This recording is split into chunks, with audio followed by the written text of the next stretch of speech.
my job as a writer is to show how good simply floats to the top of the world if you just allow it to happen. And you have to believe in it, which I do. So, and these characters are not new to me or to readers. We all have people in our lives who have helped us a lot.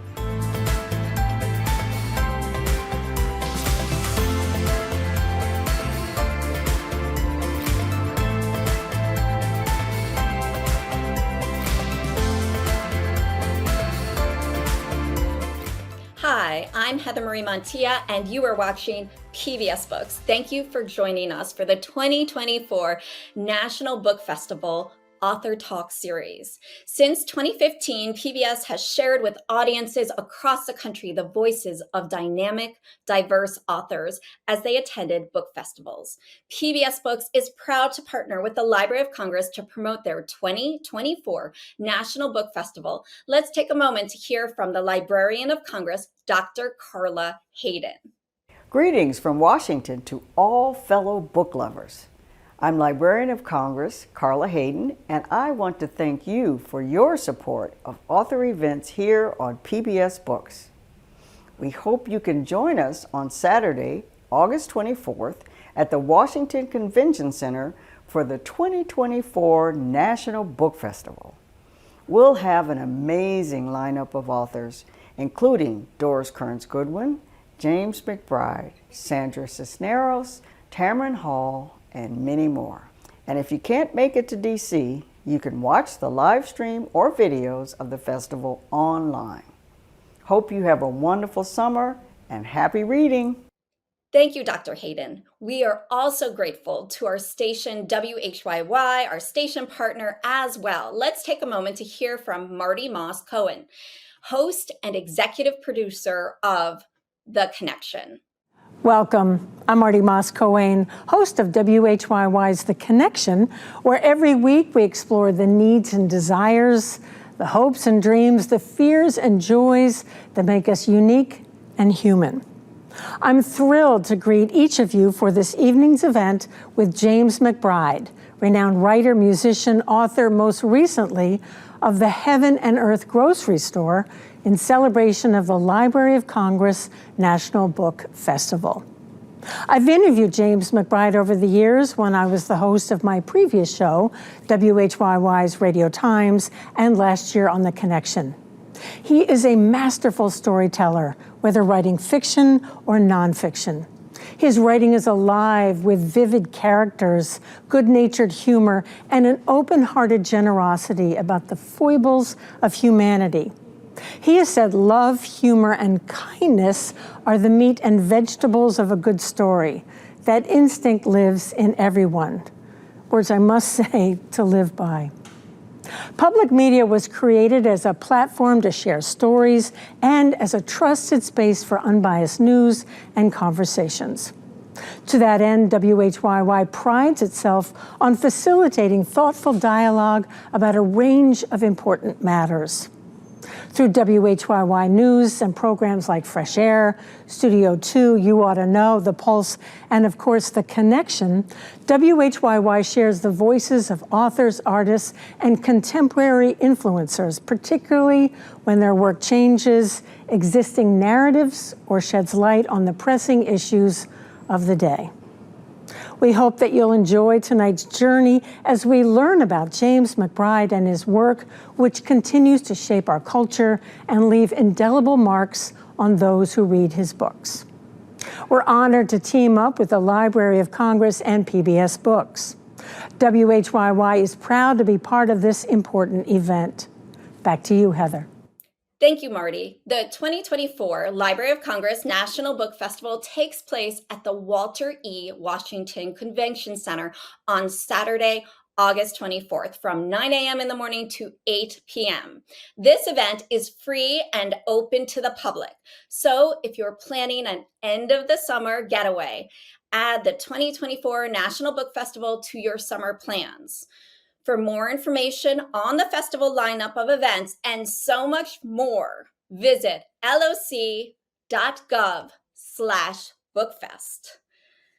Well, now the moment you've been waiting for to talk more about the festival. We have the 2024 Library of Congress National Book Festival featured author James McBride to discuss the release of his book, The Heaven and Earth Grocery Store.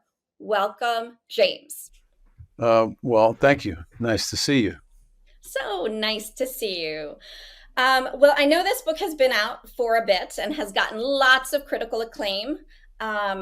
But I'm hoping that you briefly can explain the premise of your book for those people not familiar. This book is about a small town in Pennsylvania where a woman who runs a grocery store finds herself caring for a 12-year-old deaf child, black child, and her decision to take this kid in to hide him from authorities so he won't be taken to a mental institution is really the inner workings. It's the springs of the match. It's the motor of it motors the story along, and the effect of her struggle and fight to keep this child free also reveals some of the issues that plague the town and frankly still plague us now.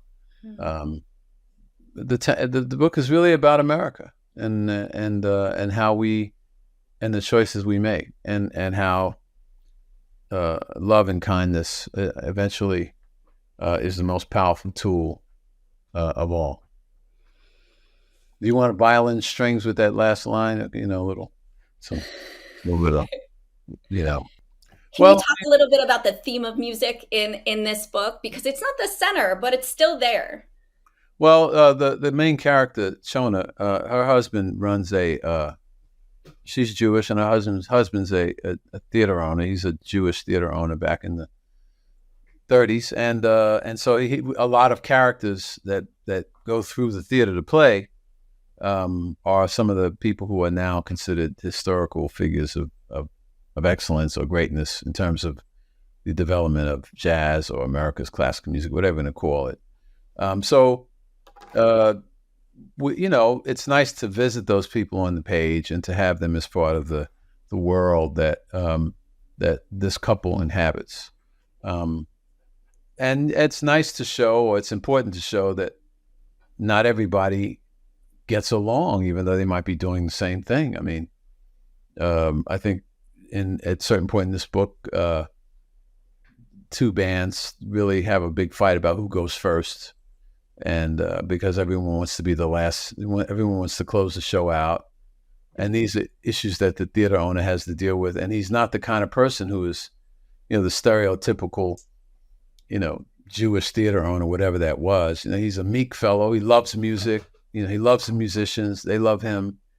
They walk all over him unless his wife stops it. So, the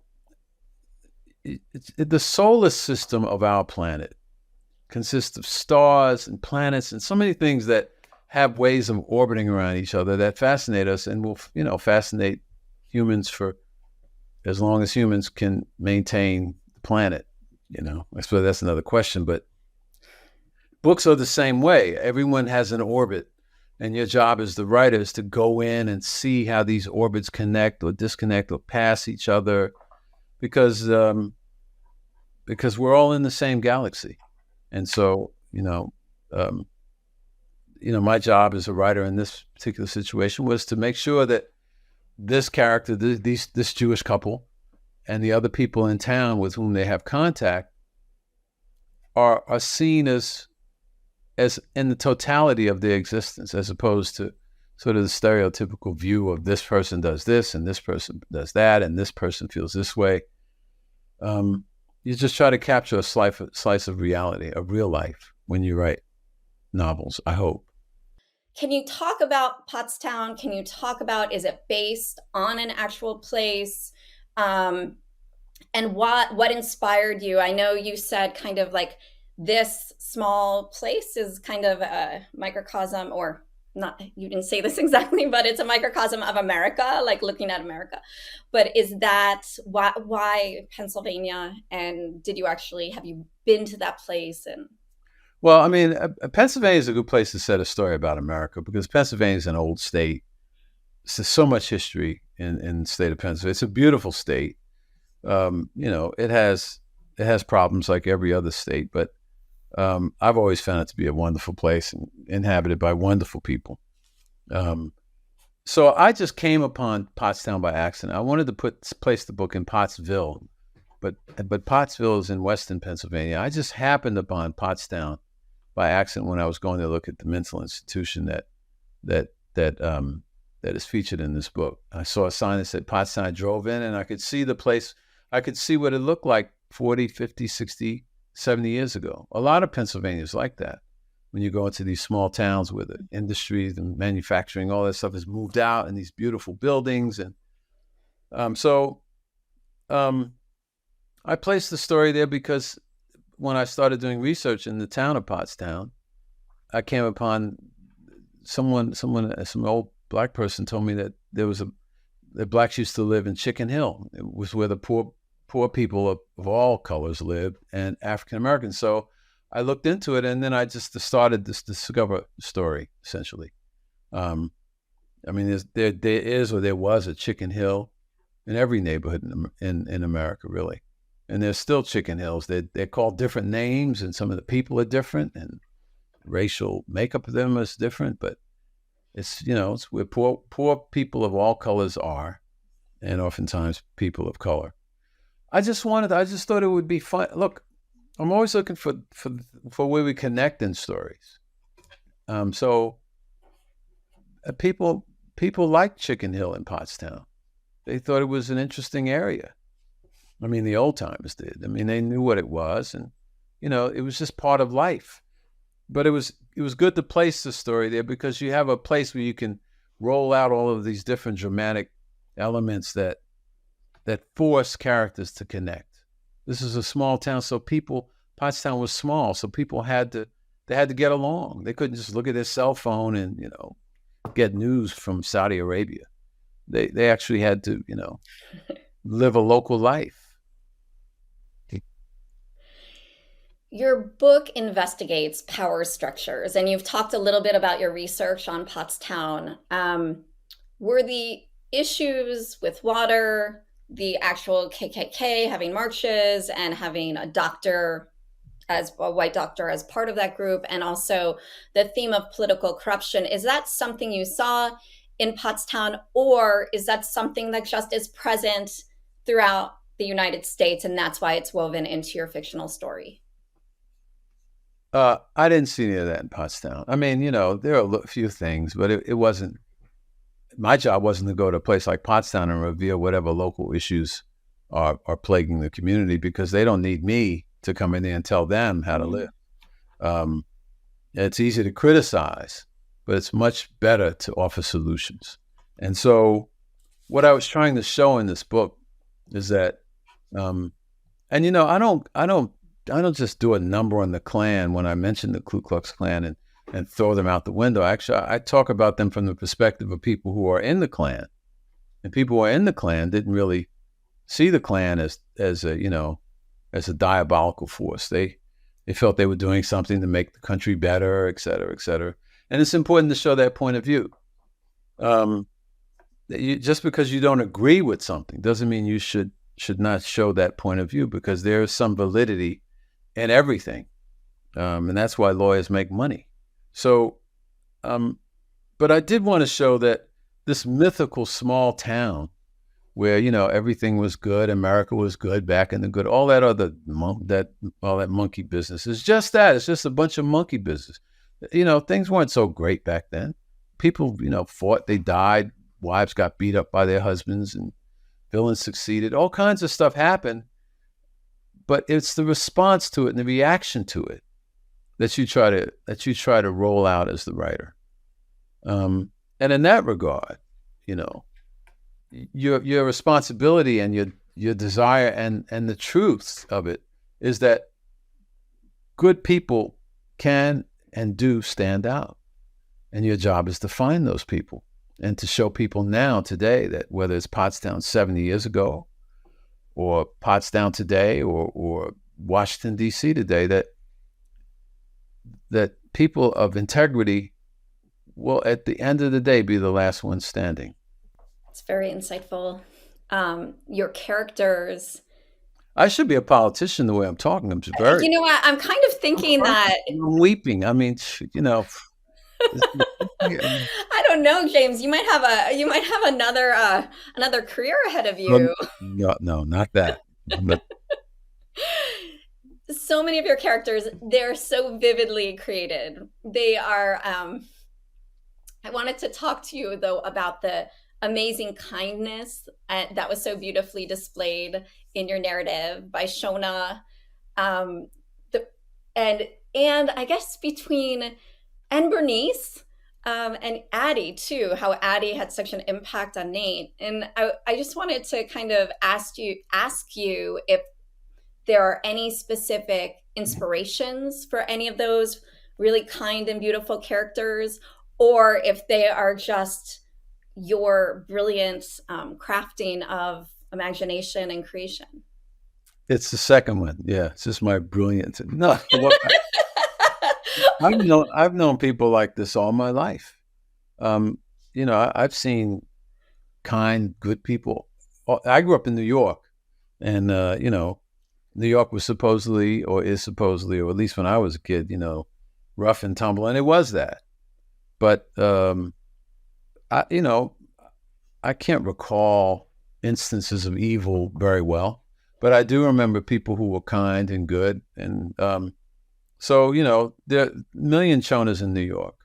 You know, a kind Jewish woman, a million thoughtful, deep, kind Black women in New York like Addie. Bernice, you know, who was a shut-in and who was beaten up by life, you know, but at the end shows that she is a woman of extreme valor and goodness. The world is full of women like that. And my job as a writer is to show that in ways that don't make people like roll their eyes or want to fall asleep, because listen, evil is like a diesel engine. You can just throw it in and just the thing will just run, but it runs out quickly. But good lasts a long time, and it's free. It's like a glass of water. And so your job, or my job as a writer, is to show how good simply floats to the top of the world if you just allow it to happen. And you have to believe in it, which I do. So, and these characters are not new to me or to readers. We all have people in our lives who have helped us a lot, who never got credit. You know, your third grade kindergarten teacher, the plumber who came at 3 a.m. I mean, these people show up. And it's our job, I think, as storytellers in American life, to show who these people are. And that's really what makes this country great. Anybody can pull out a gun and start shooting and yell political nonsense. But what makes us great is compassion and caring and humility, and our ability to endure suffering without complaint, but rather for looking for solutions to problems together. And that's what my work, I've tried to represent in my work my entire career. I wasn't consciously trying to do that, but, you know, I like people. Even mean, evil people. I mean, I don't, you know, it's not like I like them a whole lot, but I mean, I'm not, you know, I'm not mad at somebody because their beliefs are different than mine, or, you know, I'm not so hot that I know everything, and that, you know, my Jesus is better than your Allah. Come on. I mean, how's it hurting me if somebody else believes something different from me? You know, why waste time? Agreed. Agreed. Well said. Marbles. I just needed to ask you, I mean, marbles play this beautiful role in this book, from Shona to Monkey Pants. And I wanted to ask you if you grew up playing marbles. Do marbles play any personal role in your life, or it is just a prop you incorporated into your book? Well, no, I played like street games like Ring-a-Laria on stickball and that sort of thing. I don't think, but I will say this. When I was traveling and promoting this book, you know, the Endless Book Tour, I was somewhere in the Midwest, and a reader came up to me and she handed me a little blue marble. And I wish I had taken her name and address down. I woke up this morning. Every morning I wake up and I see that little blue marble. And she put it in a little plastic bag. It's right on my nightstand. It's the first thing I see every morning. And it reminds me that there are millions and millions of people out there who think that the same way I think. Because that was a very, very thoughtful thing that she did. But I mean, in the book, it was a prop. It was sometimes you have, you use certain symbolic things that sometimes take on a metaphoric value or a symbolic value as the story rolls out. If the characters are strong, other magical things happen in a novel. That's why novels are special, because they allow your dreams to come true. If you're really working from the advantage of knowing that good will happen. Okay, question for you. Eggs play an important role in your book. And in some ways, when egg is introduced, I was like, well, is it related to Chicken Hill?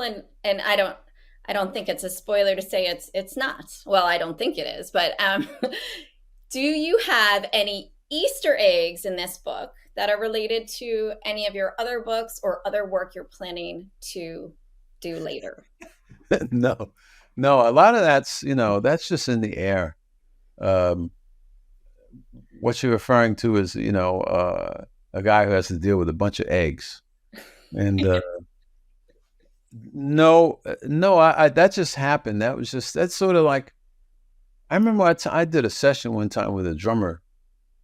I forgot his name. His name was Zach Alford. He was a wonderful player. I think he replaced Bruce Springsteen's drummer for a while when the drummer got a job playing on TV, I think. Anyway, when we were in the studio, the producer said to him, we finished playing, and then the producer said to him, hey, listen, can you do what you did on that last thing one more time? And Zach said, I can't do that. He said, that was in the air. It was just in the air. And that's how I feel about a lot of the things like the marbles, the eggs, some of the symbolic elements, even the hurricane. That was just in the air. And it just fell into place because I was watching these characters move around. What happens is, when you're really going well in a book, you fall in love with a character and they start moving around, and then things kind of happen to them that come from your imagination, but it's in their life. And so you have the advantage of watching someone else move around without having to deal with the pain of like being hungry or, being tired. You're in their skin, and it doesn't happen all the time, but when it does, then the marbles happen, the eggs happen, all this stuff, everything connects. I wanted to kind of pivot a little bit, if it's okay. It's been recently announced by Dr. Carla Hayden, the Librarian of Congress, that you are the winner of the 2024 Library of Congress Prize for American Fiction. Yeah, This is one of the library's most prestigious awards. You will get it at the festival on the 24th, is what I'm told. I'm always curious how you heard about it. Was it an email? Was it a call? Were you surprised? How did you feel? And you've accomplished so much already, but I just, wanted to ask you. Well, you wanted to know, I mean, I mean, there's always a part of me that says, waiting for someone to come and just tap me on the shoulder and say, look, you gotta get lost, and I'll say, okay, thanks a lot, man. Thank you very much. See you later. So, I mean, I was, she called me and I was happy to hear it. I mean, look, who doesn't want to win? Well, it was nice, it was nice. You're always mindful that there's other people who, put in as much time as you and who don't get. And then if you look, you're never right when this thing happens. If you say, oh, gee, this was great. People say, look at him. He's yeah. But then you say, well, heck, there should be other people. They say, oh, look at him. So what are you going to do? I wrote the best book I could, and people liked it. And, the only thing I can say is that, I'm going to get a new car. That's what I mean, it was great. I mean, it was great, but I think the thing to remember about the National Book Festival is that one of the things that I think about often when I think of the National Book Festival is I think about First Lady Laura Bush, who did so much to make the festival so good, and all the things that, you know, she and other, because she's a former librarian, and all the things that librarians do to make this country truly free.